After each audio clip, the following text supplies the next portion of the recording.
अथॉरिटीची भेट करेंगे।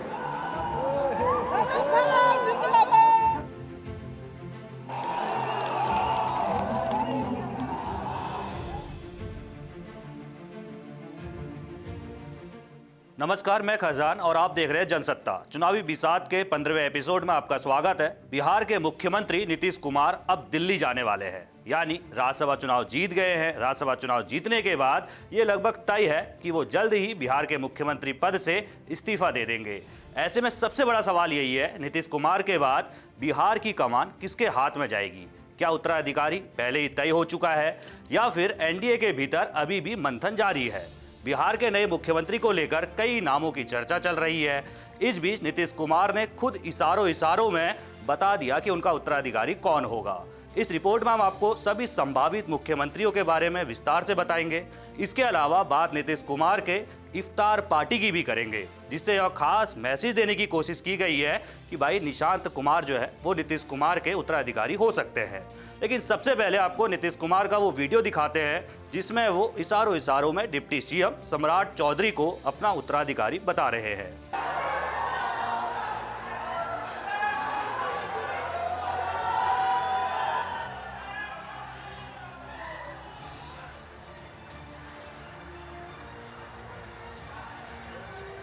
और सब काम है, आई सब करेंगे, इतना अच्छा हो जाएगा।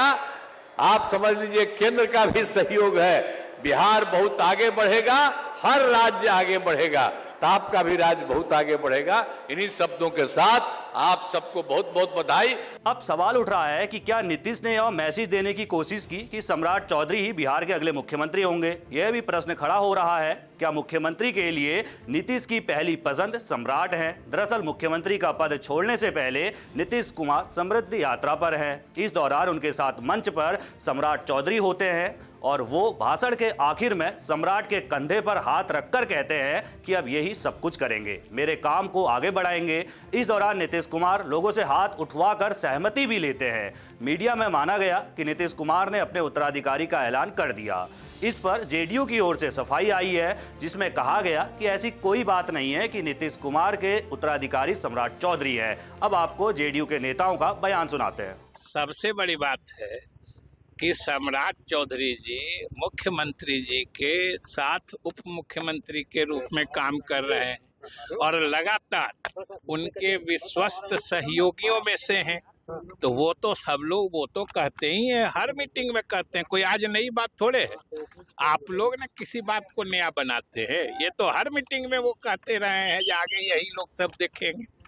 बिहार के मुख्यमंत्री की रेस में बिहार के मुख्यमंत्री नीतीश कुमार के बेटे निशांत कुमार का भी नाम चल रहा है। कुछ कह रहे हैं निशांत कुमार को डिप्टी सीएम बनाया जा सकता है, तो कुछ का मानना है निशांत ही नीतीश के उत्तराधिकारी होंगे, यानी कि मुख्यमंत्री बना दिया जाएगा। इसके अलावा चिराग पासवान की भी चर्चा हो रही है। लोक जनशक्ति पार्टी रामविलास के कार्यकर्ता खुलेआम मांग कर रहे हैं कि चिराग पासवान को बिहार का अगला मुख्यमंत्री बनाया जाए।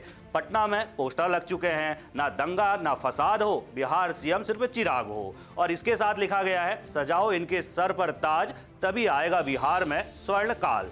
पोस्टर में प्रधानमंत्री मोदी का भी जिक्र है, जिसमें लिखा गया है मोदी जी का मिला आशीर्वाद, चिराग होंगे बिहार के नए सरताज। हालांकि चिराग पासवान ने बिहार के मुख्यमंत्री को लेकर बड़ा बयान दिया। चिराग ने कहा कि मैं कार्यकर्ताओं की भावना का सम्मान करता हूं, मेरे पास केंद्र में प्रधानमंत्री द्वारा दी गई जिम्मेदारी है और उसे निभाना मेरी प्राथमिकता है। चिराग ने आगे कहा कि मैं मानता हूं कि राज्य में अगला मुख्यमंत्री बीजेपी की ओर से होना चाहिए, लेकिन इन तमाम बातों पर मुहर महागठबंधन के भीतर जल्द लगेगी। चिराग पासवान ने क्या कुछ कहा है, आइए आपको सुनाते हैं। देखिए, ये फैसला पहले तो उनके दल के भीतर होना है कि वो किस भूमिका में निशांत जी को देखना चाहते हैं, और उसके बाद ये गठबंधन के भीतर ये तय होना है। मुझे लगता है गठबंधन बहुत जल्द इसमें फैसला ले लेगी। अंतिम मोहर किसके ऊपर लगती है, कौन मुख्यमंत्री बनता है बिहार का अगला, ये तो जल्द सार्वजनिक किया ही जाएगा। पर मैं ये मानता हूं कि मुख्यमंत्री कोई भी बने, मौजूदा मुख्यमंत्री नीतीश कुमार जी का अनुभव और मार्गदर्शन हम लोग को जरूर मिलता रहेगा। सम्राट चौधरी, निशांत कुमार और चिराग के अलावा कई और संभावित चेहरों की चर्चा बिहार के अंदर सबसे तेज है। एनडीए और जेडीयू के भीतर कई बड़े नाम हैं, जैसे नित्यानंद राय, दिलीप जायसवाल और विजय कुमार चौधरी। नित्यानंद राय की बात करें तो केंद्रीय गृह राज्य मंत्री हैं, यादव समुदाय से जुड़े हैं और पार्टी के वरिष्ठ नेताओं में गिने जाते हैं। उनका चयन यादव वोटों को तोड़ने और एनडीए के सामाजिक समीकरण मजबूत करने के लिए किया जा सकता है। नित्यानंद राय ने सन 2000 से 2010 तक लगातार बिहार विधानसभा में हाजीपुर का प्रतिनिधित्व किया, जिसके बाद उन्होंने 2014, 2019 और 2024 में बीजेपी के लिए उजियारपुर लोकसभा सीट भी जीती है। इसके अलावा दिलीप जायसवाल के नाम की भी चर्चा है। वो फिलहाल बिहार के उद्योग मंत्री हैं, वैश्य बनिया समुदाय से आते हैं। विजय कुमार चौधरी की बात करें तो नीतीश के करीबी हैं, जेडीयू में नंबर 2 उन्हें माना जाता है। महत्वपूर्ण विभागों का अनुभव भी इनके पास है। अगर पूरे समीकरण को समझे तो तस्वीर कुछ इस तरह बनती है। बीजेपी की ओर से सम्राट चौधरी, नित्यानंद राय और दिलीप जायसवाल मजबूत दावेदार माने जा रहे हैं, जबकि जेडीयू की तरफ से निशांत कुमार, विजय कुमार चौधरी संभावित चेहरे हैं। असली फैसला इस बात पर निर्भर करेगा कि एनडीए गठबंधन सत्ता संतुलन किस तरह बनाए रखना चाहता है। क्या मुख्यमंत्री पद बीजेपी को मिलेगा या जेडीयू के पास ही रहेगा? यही आने वाले दिनों की सबसे बड़ी राजनीतिक पहेली है। दूसरी तरफ जेडीयू कार्यकर्ताओं के लिए यह बदलाव भावनात्मक भी है। कई नेताओं को अभी तक विश्वास नहीं हो रहा है कि लंबे समय तक बिहार की राजनीति को दिशा देने वाले नीतीश कुमार मुख्यमंत्री पद छोड़ सकते हैं। लेकिन राज्यसभा चुनाव जीतने के बाद राजनीतिक बदलाव लगभग तय माना जा रहा है। बीते दिन जेडीयू की ओर से हज भवन में इफ्तार पार्टी का आयोजन किया जाता है, लेकिन इस दौरान ऐसा पहली बार हुआ जब नीतीश कुमार ने इफ्तार के दौरान टोपी नहीं पहनी, केवल रस्म निभाकर चलते बने। इफ्तार पार्टी में शामिल होने पहुंचे जेडीयू के नेताओं ने क्या कुछ कहा है नीतीश कुमार के मुख्यमंत्री पद को छोड़ने को लेकर, आइए आपको वो सुनाते हैं। आज जो इफ्तार पार्टी हुआ है, इफ्तार की दावतें जो हुई है, ये हमारे नेता नीतीश कुमार जी के नेतृत्व में हुआ है। नेता हमारे बीच में आए हुए थे, तमाम बिहार के लिए, तमाम यहाँ के जो बैठे थे इफ्तार करने के लिए, उन लोगों के लिए दुआएं की गई कि पूरा बिहार अमन चैन शांति से आगे बढ़े और विकास की ओर जाए। देखिए, नीतीश कुमार जी ने 20 साल में माइनॉरिटीज़ के लिए बहुत काम किया है। माइनॉरिटीज़ के लिए उतना वोट नहीं दिया माइनॉरिटीज़ के लोगों ने उनको, लेकिन काम बहुत किया उन्होंने। अब बड़ी याद आएगी लोगों, खासकर अल्पसंख्यक समाज को उनकी।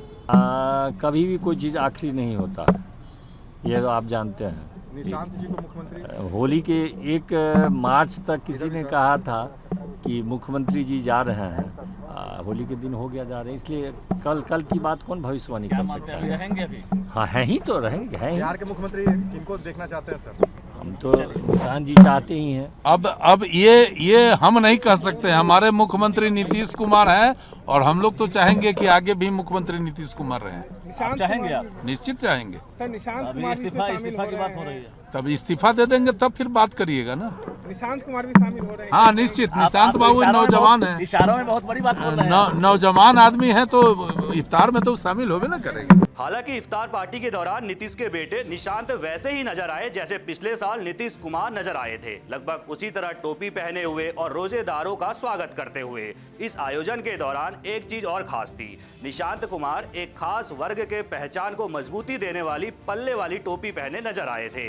उनके कंधे पर पिता नीतीश की तरह ही हाजी रुमाल नजर आया। निशांत पार्टी में शामिल होने के बाद लगातार एक्टिव नजर आ रहे हैं, जिससे जेडीयू कार्यकर्ताओं का मनोबल भी बढ़ा हुआ है। एक तरफ जहां जेडीयू कार्यकर्ता निशांत के साथ सेल्फी लेते दिखे, वहीं निशांत ने उनसे गले मिलकर स्वागत उनका जोरदार तरीके से किया है। तो सवाल कई है, क्या सम्राट चौधरी नीतीश के राजनीतिक उत्तराधिकारी होंगे? क्या निशांत कुमार की एंट्री बिहार की राजनीति में नए अध्याय की शुरुआत है, या फिर बीजेपी किसी नए चेहरे के साथ सबको चौंका देने वाली है? बिहार की राजनीति फिलहाल संकेतों, समीकरणों और रणनीतियों के बीच खड़ी है और अंतिम फैसला आने वाले दिनों में तस्वीर साफ कर देगा। आप क्या सोचते हैं, बिहार का अगला मुख्यमंत्री किसे बनाना चाहिए? अपनी राय कमेंट में जरूर बताइएगा। वीडियो पसंद आए तो लाइक करें, चैनल को सब्सक्राइब करें और सबसे पहले खबर पाने के लिए बेल आइकन जरूर दबाएं। मिलते हैं चुनावी बिसात के अगले एपिसोड में।